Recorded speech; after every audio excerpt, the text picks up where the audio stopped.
5 की उधर इसका पानी नहीं ये एसी करा हुआ ये नहीं 5 की उधर इसका पानी नहीं ये एसी करा हुआ ये नहीं ये पानी जाता ना वाटर का। कांग्रेस पार्टी के प्रवक्ता आलोक दुबे और लाल किशोर नाथ शहदेव आज धनबाद में प्रेस कॉन्फ्रेंस को संबोधित करते हुए कहा कि भाजपा की सभी घोषणाएं महज जुमला है। आलोक दुबे ने कहा कि झारखंड भारत देश से अलग नहीं है। सभी जगह एलपीजी गैस के दाम 1200 रुपए हैं, तो भला झारखंड में 500 रुपए में एलपीजी देना जुमला नहीं तो क्या है। भाजपा की सभी सभाओं में भीड़ नहीं हो रही, चूंकि जनता जान चुकी है कि भाजपा जुमले में को समझ चुकी है। भाजपा मुद्दे तय नहीं कर पा रही है।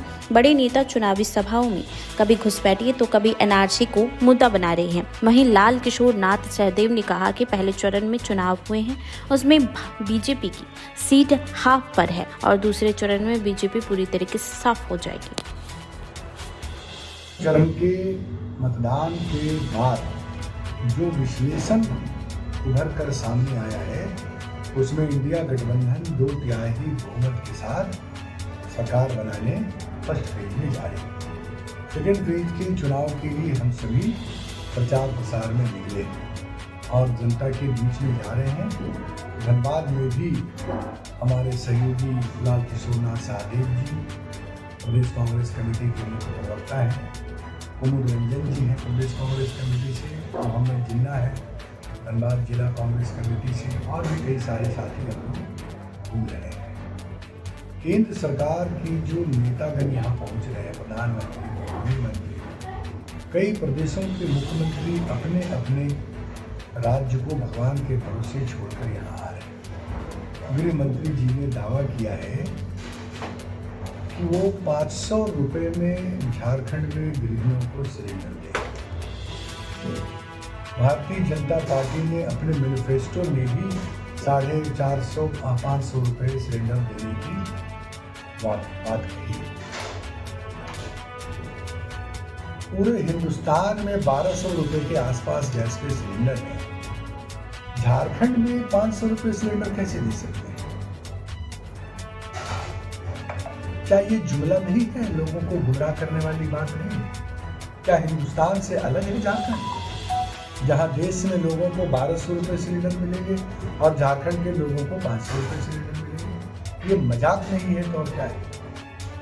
जितने नेता आ रहे हैं वो घुसपैठिए की ही बात कर रहे हैं, एनआरसी की बात कर रहे हैं, यूसीसी की बात कर रहे हैं, सांप्रदायिकता की बात कर रहे हैं, समाज में जहर घोलने का काम कर रहे हैं। कल का दिन बहुत ऐतिहासिक था धार्मिक तौर से, जहां हम गुरु नानक जी की जयंती मनाए, कार्तिक का पूर्णिमा था, भगवान बिरसा मुंडा जी की जयंती थी,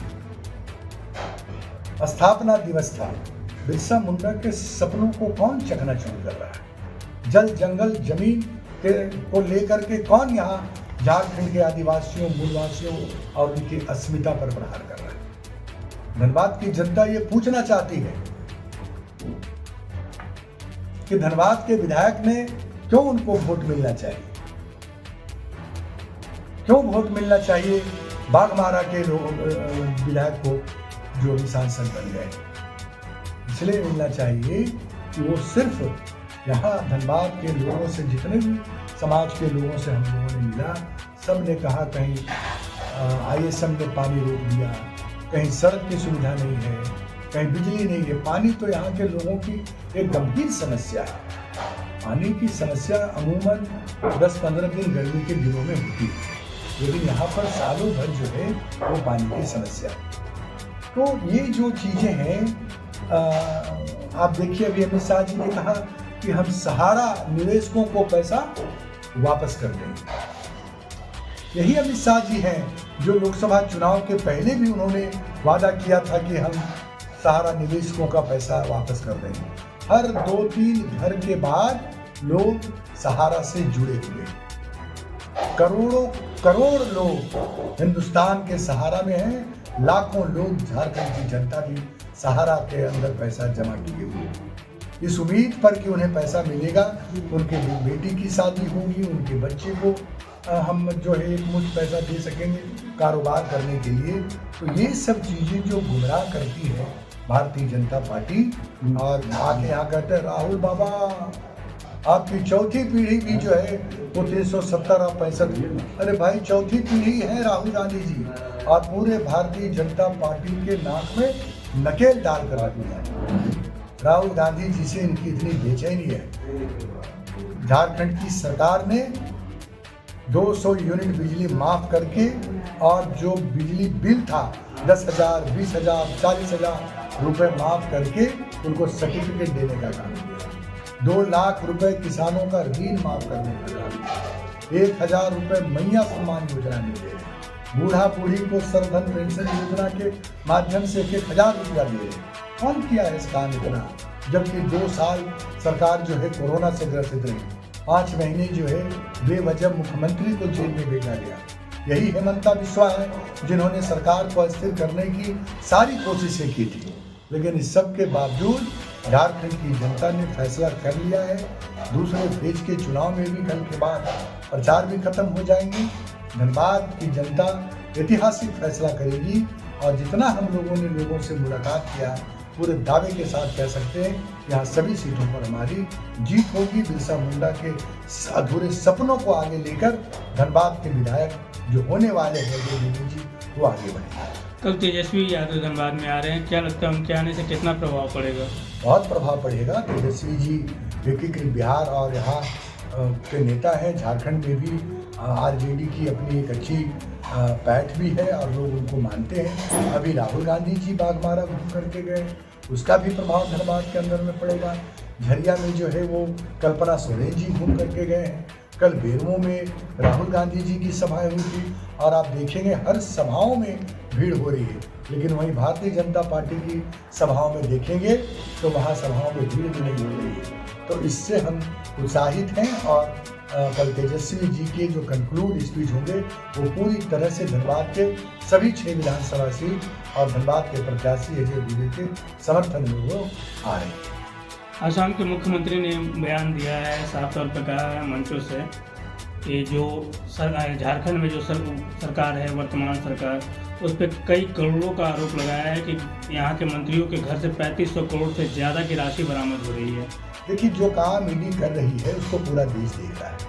हेमंत सोरेन के ऊपर भी भ्रष्टाचार के आरोप में उन्होंने जेल भेजा था, और सुप्रीम और झारखंड हाई कोर्ट का एक जजमेंट पढ़ लेंगे बीजेपी के हेमंता बिस्वा जी तो पता चल जाएगा कि एक तरह से वो जमानत नहीं है, एक तरह से वो निर्णय कर दिया है। और लोग देख रहे हैं कि किस तरह से सरकार को परेशान किया जा रहा है, मुख्यमंत्री को बेवजह पानी ये नहीं ये पानी जाता ना वाशुशी का। झारखंड में क्या स्थिति बन रही है? झारखंड में जो फर्स्ट फेज का इलेक्शन हुआ है, प्रथम चरण के चुनाव जो है वो इंडिया गठबंधन के पक्ष में है। चाहूँगा कि प्रथम चरण के चुनाव के बाद द्वितीय चरण में हम लोग यहाँ कोयलांचल की भूमि पर आए हैं, और प्रथम चरण के कई विधानसभा क्षेत्रों में भी हम लोगों ने काम किया, दौरा किया और वहाँ के लोगों से मिला। प्रथम चरण में बीजेपी की जो सीट थी वो पूरे हाफ हो गए हैं, और द्वितीय चरण में पूरी तरह से साफ हो गए हैं। अभी तक भारतीय जनता पार्टी के शीर्ष नेतृत्व से लेकर के नीचे के प्रदेश स्तर के नेता ये तय नहीं कर पाए हैं कि हमको किस एजेंडे पे चुनाव लड़ना है। कभी उनको लगता है कि घुसपैठिए की बात करेंगे तब हमको समर्थन मिलेगा, लेकिन मैं धन्यवाद देता हूँ झारखंड के तमाम जनता का, तमाम मतदाताओं का, जो कि सारे धार्मिक एजेंडा जो बीजेपी के द्वारा फैलाए जा रहे थे उसको चकनाचूर करने का काम किया।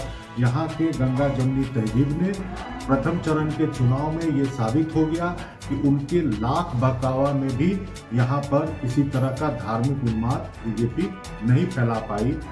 तो अभी तक वो अब सेट नहीं कर पा रहे हैं कि हम क्या इस सरकार पर आरोप लगाएं कि लोग हमारे ओर आकर्षित हों।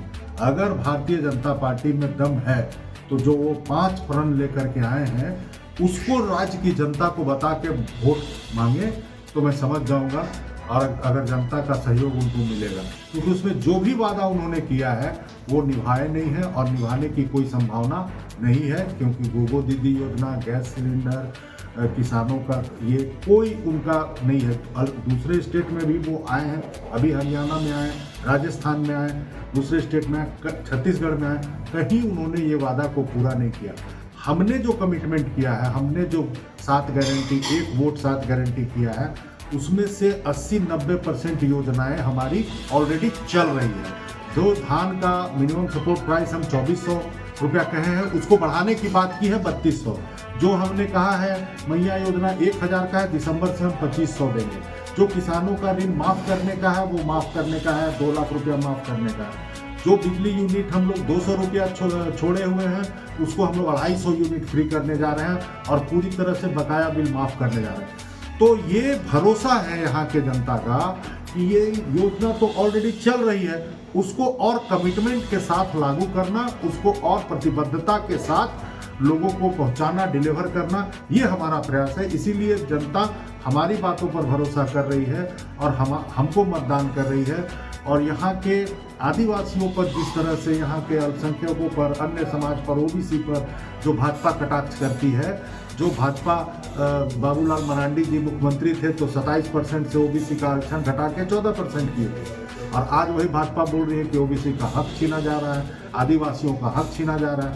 तो ये सारे कास्ट के लोग, जो यहाँ के सामाजिक लोग हैं, वो सब समझ रहे हैं कि ये चुनाव जीत के यहाँ से जाएंगे तो ना हेमंता बिश्व शर्मा कहीं दिखाई देंगे, न शिवराज सिंह चौहान कहीं दिखाई देंगे, और तमाम गृह मंत्री और प्रधानमंत्री तो आने का कोई सवाल ही पैदा नहीं होता है, क्योंकि 5 पूर्व मुख्यमंत्री उनके पास में है।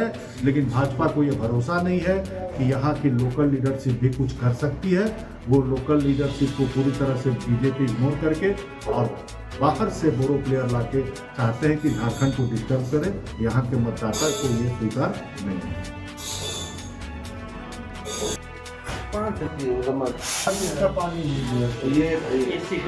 ये नहीं, ये पानी जाता ना वाशुशील का। झारखंड में जो फर्स्ट फेज का इलेक्शन हुआ है, प्रथम चरण के चुनाव जो है वो इंडिया गठबंधन के पक्ष में है। और